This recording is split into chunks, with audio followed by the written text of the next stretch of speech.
class, so we have to start the first topic, that is measurement. And before we start our topic, जरा common experience का दिन भर का क्या रहता है बेटा? हम सब्जी लेने जाते हैं तो हम उसको कहते हैं कि इतने किलो टमाटर दे दो, इतने किलो आलू दे दो. हम क्या कर रहे हैं? मेजरमेंट. अगर हम कपड़ा लेने जाते हैं तो हम क्या कहते हैं?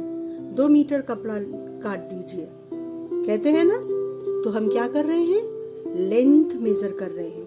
सब्जी वाले को जब हम बोल रहे हैं 1 किलो आलू दे दीजिए, तो हम क्या कर रहे हैं? मास मेजर कर रहे हैं. तो ये टॉपिक हमारी रोज की जिंदगी में शामिल टॉपिक है, और इसलिए इसको समझने से पहले एक छोटा सा काम करते हैं, एक छोटी सी एक्टिविटी करते हैं कि हम इस आइसक्रीम स्टिक को ना मेजर करेंगे कि इसकी लेंथ कितनी है. अगर मैं पूछूं कि बेटा बताओ इसकी लेंथ कितनी है, तो तुम क्या करोगे? अपनी पेंसिल बॉक्स से ये छोटा सा स्केल निकालोगे और इस आइसक्रीम स्टिक के एक एंड पर तुम स्केल का 0 रख दोगे, है ना. और दूसरे एंड को देखोगे कि वो क्या रीडिंग इस स्केल पर दे रहा है. तो देखते हैं जरा सा इस आइसक्रीम स्टिक की लेंथ कितनी है. ये लेंथ है, ये देखो 11.2 सेंटीमीटर, है ना.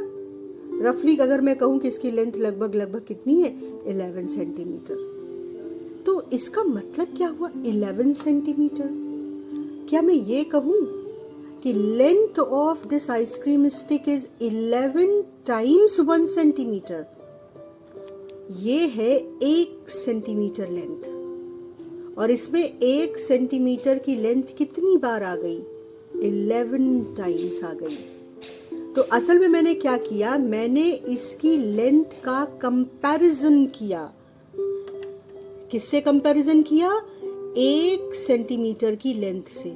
और मैंने देखा कि 1 सेंटीमीटर की लेंथ इसमें कितनी बार आई है? 11 टाइम्स आई है. तो मैंने कहा कि ये 11 सेंटीमीटर है. दूसरा एग्जाम्पल लो. अगर हम कहें कि 2 मीटर का कपड़ा काट दीजिए, तो इसका मतलब क्या हुआ? जो लेंथ कपड़े की हम चाह रहे हैं उसमें 1 मीटर 2 बार आएगा. वो कपड़ा 1 मीटर से 2 टाइम्स ज्यादा लंबा है. कुछ फील आ रही है बेटा? मेजरमेंट का मतलब क्या हुआ? Comparison. What does it mean by the measurement? It is comparison of the given physical quantity. Length अगर हमें इसकी मेजर करनी थी तो हमने किस फिजिकल क्वांटिटी की बात की? लेंथ की. लेंथ क्या कहलाएगा? Physical quantity. Then I compared the physical quantity length of this ice cream stick with the length of 1 centimeter, and I said that length of this ice cream stick is 11 times 1 centimeter. So whatever example we have taken, we said that this ice cream stick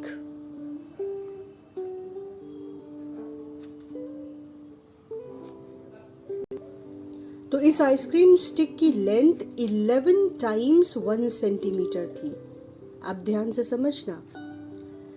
this length which we have taken as standard, हमने इसकी length को इस length से compare किया था. सो 1 centimetre length is called standard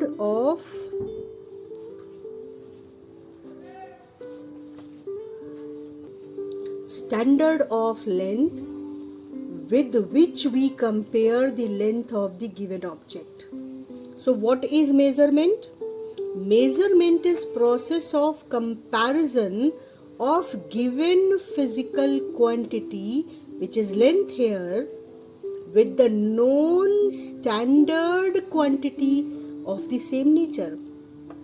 Known standard quantity means हमें पता है कि 1 सेंटीमीटर कितनी लंबी है. तो ये क्या हो गई? नोन स्टैंडर्ड लेंथ और इससे हमने आइसक्रीम स्टिक की लेंथ को कंपेयर किया and then we said since this length is 11 times this length, so length of ice cream stick is 11 centimeter. Similarly, if we are saying that a particular length is equal to 2 meters, this means that the length we are measuring is 2 times the standard length, that is 1 meter. So we are comparing the length of the cloth with the 1 meter length and we are saying that length of the cloth is 2 times the standard length, that is 1 meter. So how we define measurement? That it is process of comparison of given physical quantity. ठीक है ना, समझने के बाद definition आसानी से याद होगी. गिवन फिजिकल क्वांटिटी से डर नहीं जाना है, इट्स जस्ट लेंथ. अगर हम टाइम मेजर कर रहे हैं और हम कहते हैं कि 1 घंटे से हम खड़े हैं, तो मतलब हम क्या कह रहे हैं कि हम 60 टाइम्स 1 मिनट इतने टाइम से खड़े हैं.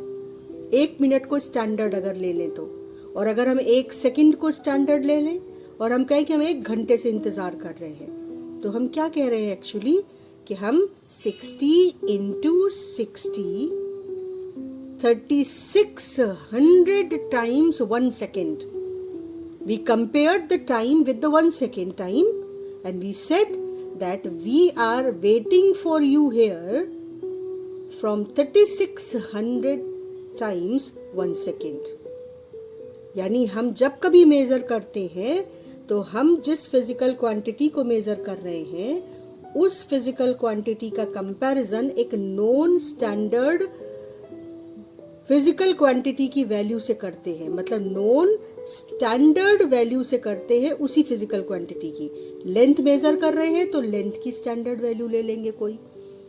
अगर टाइम मेजर कर रहे हैं तो टाइम की स्टैंडर्ड वैल्यू ले लेंगे, 1 सेकेंड, 1 मिनट. अगर हम मास मेजर कर रहे हैं तो हम 1 kg स्टैंडर्ड ले लेंगे. और फिर अगर हम कह रहे हैं कि भैया 2 kg पोटैटो दे दो, तो मतलब हम क्या कह रहे हैं कि हम कितना मास चाह रहे हैं, 1 kg का 2 टाइम्स. तो ये क्या चल रहा है, कंपैरिजन. किसका? जो फिजिकल क्वांटिटी हम मेजर कर रहे हैं उसका उसी फिजिकल क्वांटिटी की किसी नोन वैल्यू से, जिसको हम कहते हैं known standard quantity of that physical quantity, same nature physical quantity. अब इतना सब की जगह हम सीधे सीधे अगर ये खुद को समझा ले कि भाई लेंथ मेजर कर रहे हैं तो लेंथ का कंपैरिजन हम 1 सेंटीमीटर की नोन लेंथ से कर रहे हैं. अगर हम टाइम मेजर कर रहे हैं तो हम टाइम का कंपैरिजन, मेजर टाइम का कंपैरिजन 1 सेकेंड के नोन टाइम से कर रहे हैं. 1 सेकेंड का नोन टाइम, जब घड़ी ने 1 टिक करी तो वो 1 सेकेंड हो गया, है ना. इसी तरह से अगर हमने कहा कि हम मास का कंपैरिजन कर रहे हैं, मास ले रहे हैं, मेजर कर रहे हैं, तो मास का कंपैरिजन हम नोन 1 kg के वैल्यू से कर रहे हैं. तो मेजरमेंट इज कंपैरिजन. अब इसको, इसी बात को जो हमने बोला थोड़ा टेक्निकल लैंग्वेज में लिखे तो थोड़ा सा बच्चों को भारी लगती कि तो बहुत डिफिकल्ट है, बट इट्स नॉट डिफिकल्ट बेटा. If we got this point कि हम मेजरमेंट करते समय कंपैरिजन करते हैं नोन क्वांटिटी से जो क्वांटिटी हम मेजर कर रहे हैं उसका, है ना. तो simply we will say that measurement is process of comparison. किसका? Of the given physical quantity. किससे? With the known standard quantity of same nature. Length है तो लेंथ से कंपैरिजन, मास है तो मास से कंपैरिजन, सेकंड है, टाइम है तो टाइम से comparison. So this is all about measurement. अब स्टार्ट करते हैं. मेजरमेंट में हमने 2 बातें पढ़ी, एक तो जो क्वांटिटी हम मेजर कर रहे हैं और एक जिससे हम कंपैरिजन कर रहे हैं, जो नोन है हमको कि 1 सेंटीमीटर इतनी लंबी होती है ना. तो standard quantity used to measure the given physical quantity. Standard quantity जैसे 1 सेंटीमीटर, जैसे 1 मीटर, जैसे 1 सेकेंड, जैसे 1 kg. Standard quantity which is used to measure the given physical quantity is called unit. तो जब हमने इसको कहा कि ये 11 टाइम्स 1 सेंटीमीटर है, तो हमने लेंथ कैसे लिखी? देखो, हमने लेंथ लिखा 11 सेंटीमीटर, मतलब 1 सेंटीमीटर का 11 टाइम्स। तो यूनिट क्या हुई? वो स्टैंडर्ड क्वांटिटी जिससे हमने कंपैरिजन किया था। सेंटीमीटर 1 सेंटीमीटर से कंपैरिजन किया था ना, तो सेंटीमीटर हो गया उसका यूनिट लेंथ का जो हमने मेजर की। इसकी कपड़े की बात कर रहे थे, तो कपड़ा क्योंकि सेंटीमीटर से काफ़ी लंबा होता है, तो हमने कहा कि हम मीटर को कंपेयर करेंगे, इसकी लेंथ को मीटर से, 1 मीटर से कंपेयर करेंगे। तो जब हमने यहाँ पर लेंथ को लिखा तो लिखा 2 मीटर, मतलब हमने कपड़े की लेंथ को जिस स्टैंडर्ड क्वांटिटी से कंपेयर किया वो थी मीटर, तो हमने यूनिट लिख दी metre. So standard quantity with which we compare the given physical quantity during measurement is standard quantity used to measure the given physical quantity is called unit of that measurement. कुछ बात समझ आ रही है?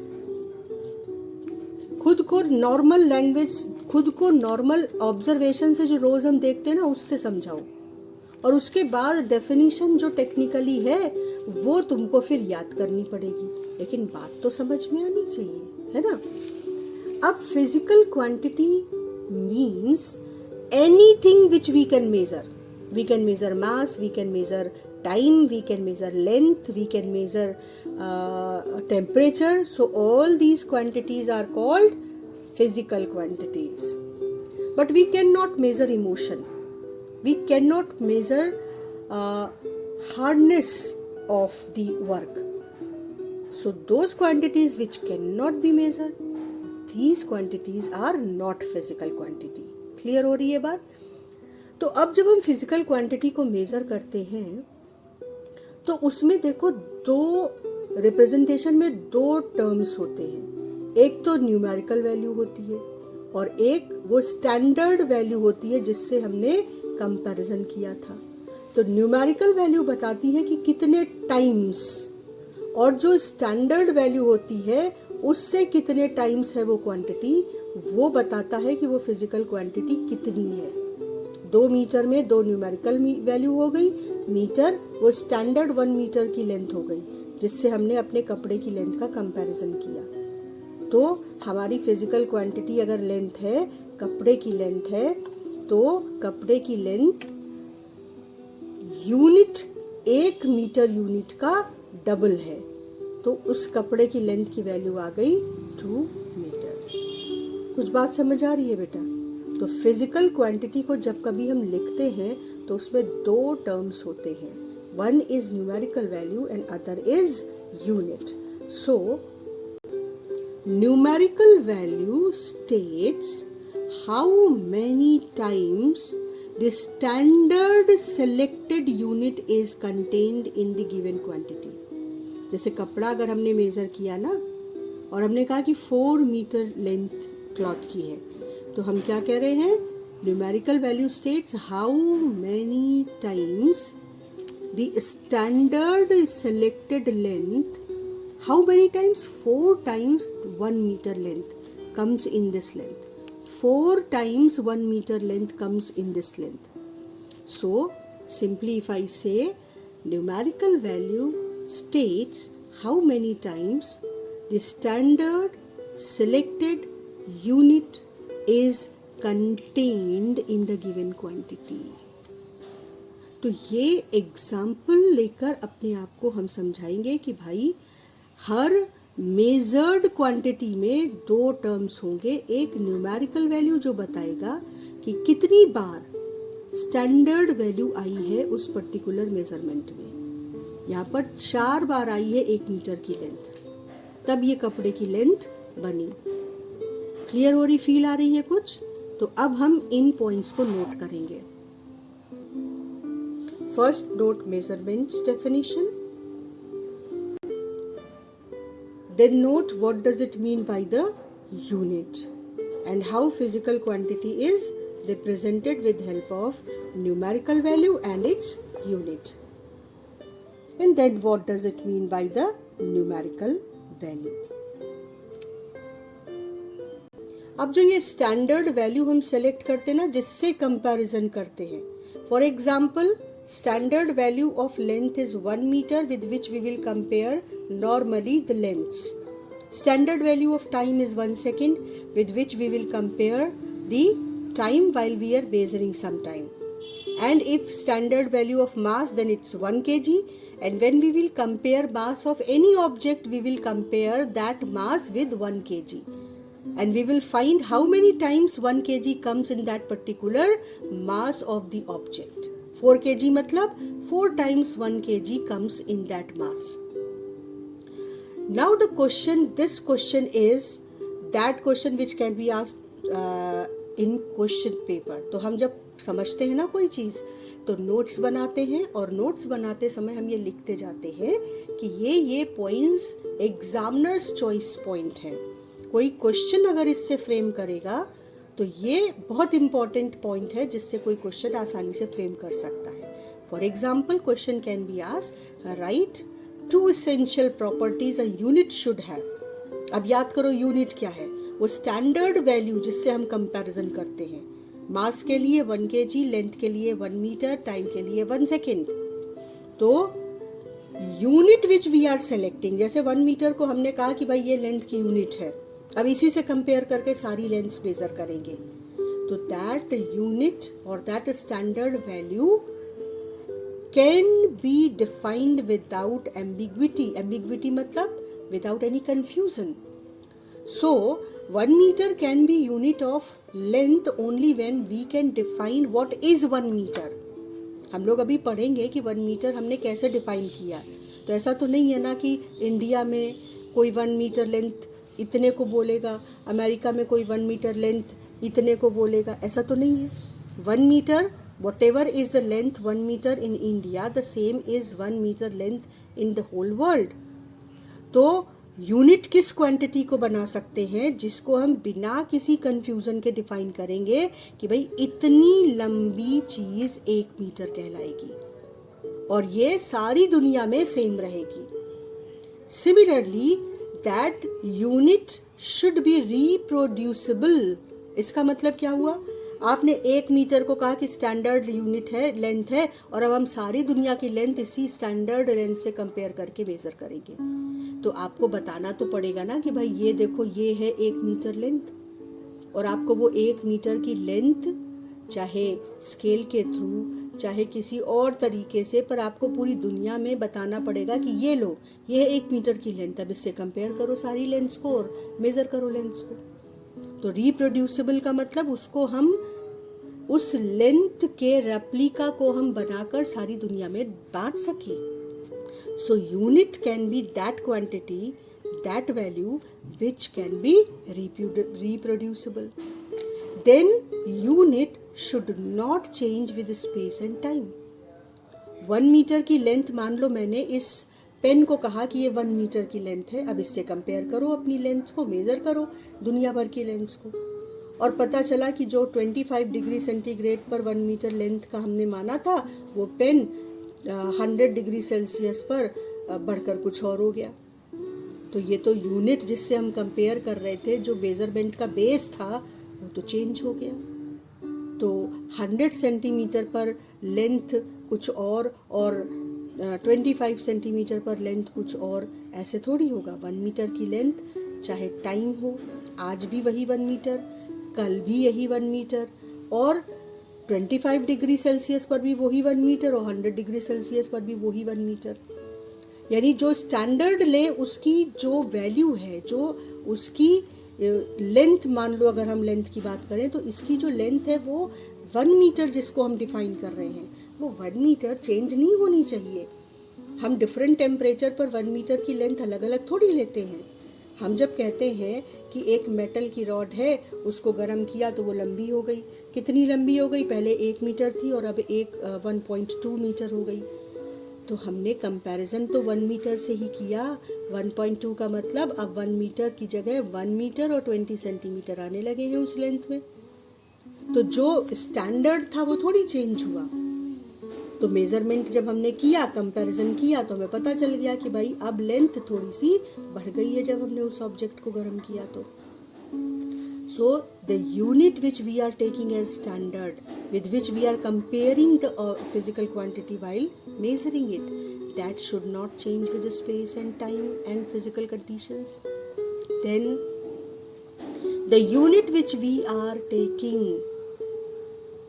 for measurement should have convenient size. अब सोचो कि 1 kilometre जितनी लंबी लेंथ को हम ले लेते कि भाई ये है 1 मीटर, तो आप अपने कपड़े को उस इतनी लंबी लेंथ से मेजर कर पाते? तो साइज कन्वीनियंट हो। हमने एक मीटर स्केल देखी है जो कपड़ा मेजर करते समय वो शॉपकीपर रखता है। अब वो कन्वीनियंट साइज है, उसे उठाता है और कपड़े को लेंथ को मेजर कर लेता है। So unit should be of convenient size. So these 4 points you write.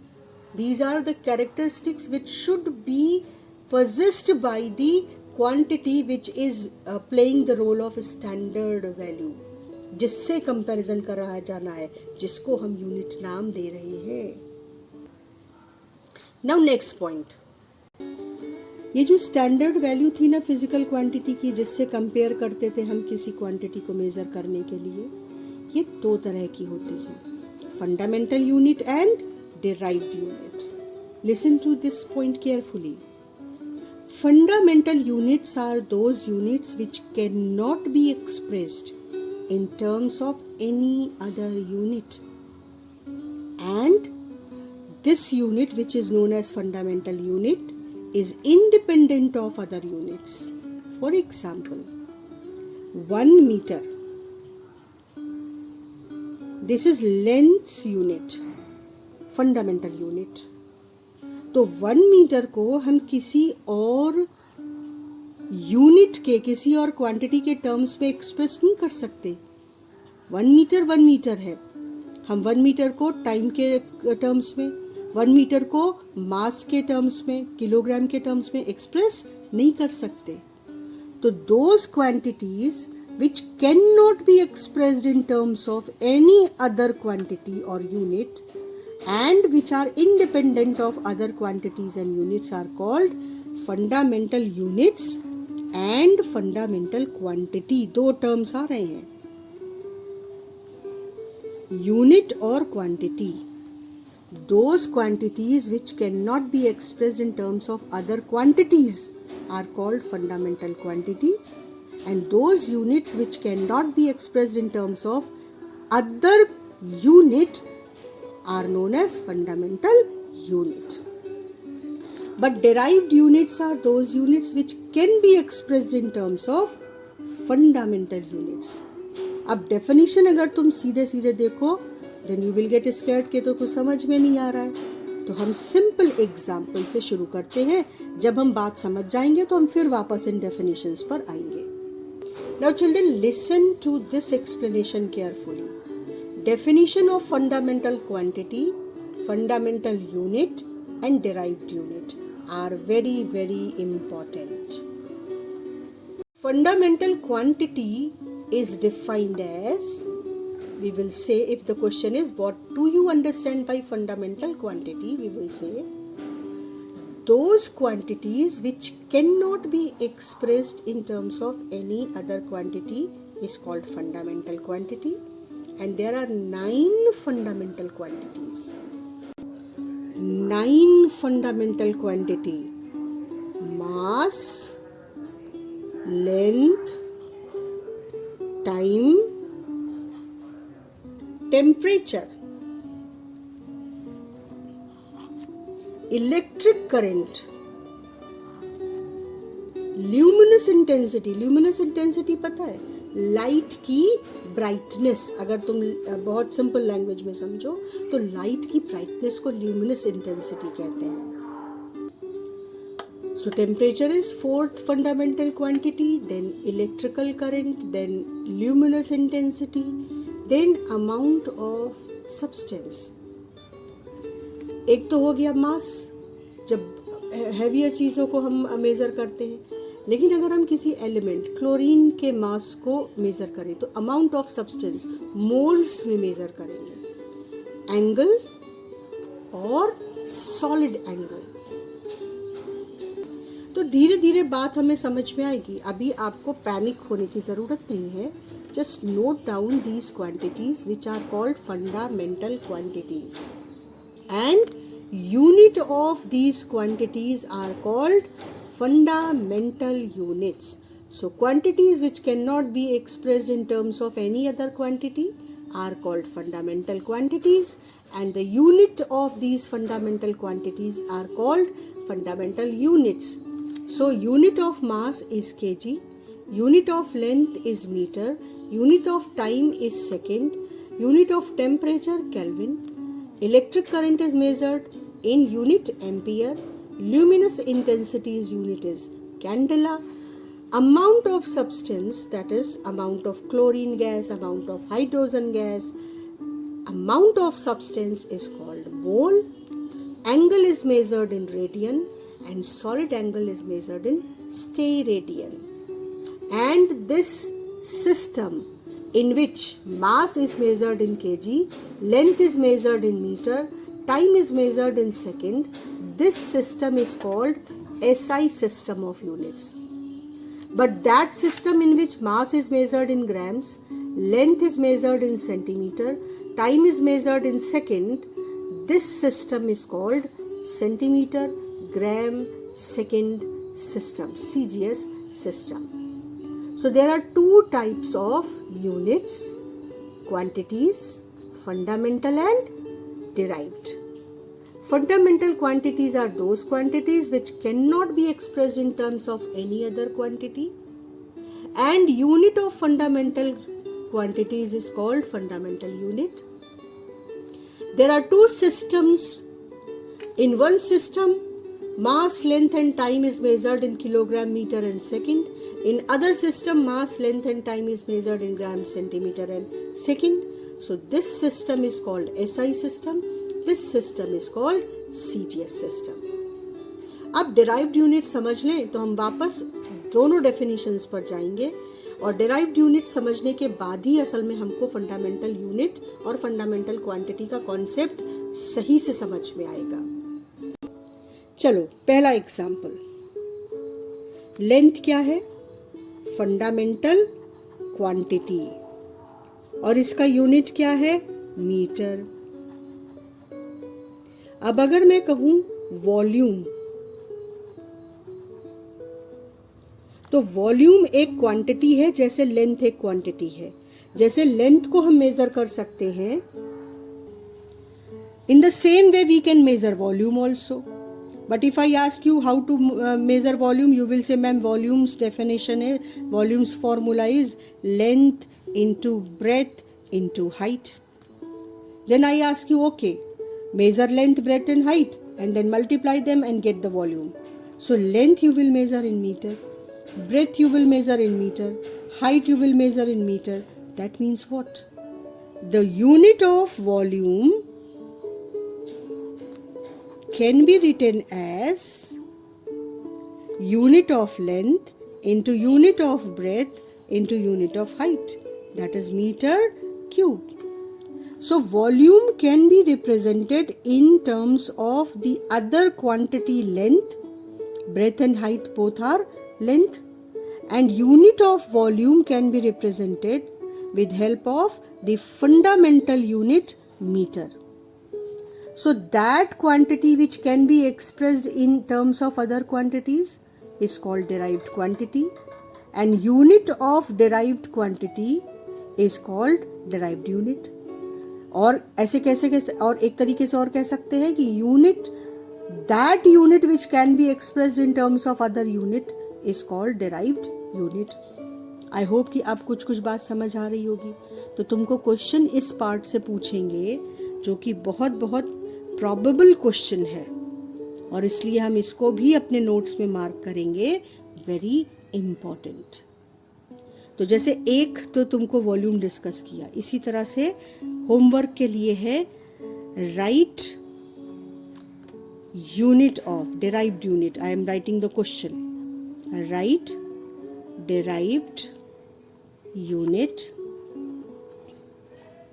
Area of area. ठीक है, तो एरिया का भी तुमको यूनिट, जैसे यहाँ वॉल्यूम का यूनिट निकाला था, एरिया का तुमको ऐसे ही फॉर्मूला रख के कैलकुलेट करना है। एक दूसरा एग्जाम्पल ले लेते हैं, velocity.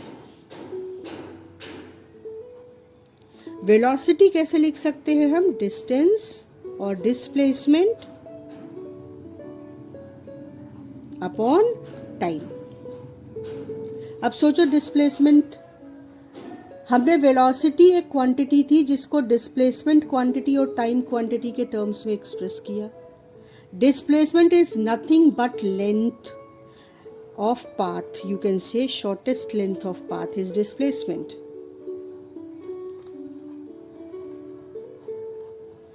And time is also a fundamental quantity. So that quantity which can be expressed in terms of fundamental quantities, other fundamental quantities can be said as derived quantity. And unit of velocity,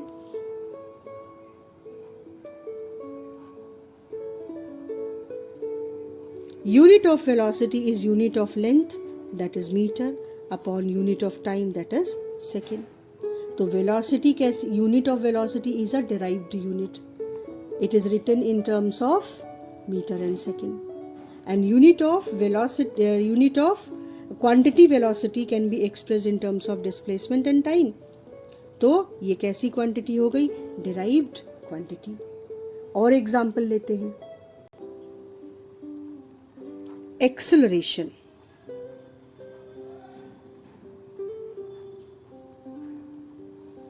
Acceleration can be written as change in velocity upon time. अब velocity में change velocity ही तो होगा, यानी nature of change of velocity, final velocity minus initial velocity. Change difference ही तो हुआ ना दो velocities का, तो change in velocity can be overall written as velocity upon time. और वेलोसिटी को तो हम लिख सकते हैं डिस्प्लेसमेंट अपॉन टाइम। तो डिस्प्लेसमेंट अपॉन टाइम वेलोसिटी की जगह, और ये टाइम एक और आ गया यहाँ पर, तो वेलोसिटी को डिस्प्लेसमेंट अपॉन टाइम लिखा और ये टाइम अलग से आ गया। तो acceleration can be expressed in terms of displacement fundamental quantity and time fundamental quantity. So it is a derived quantity, and fundamental quantities के terms में अगर हम derived quantity को लिखें तो ये हुआ। तो unit of acceleration,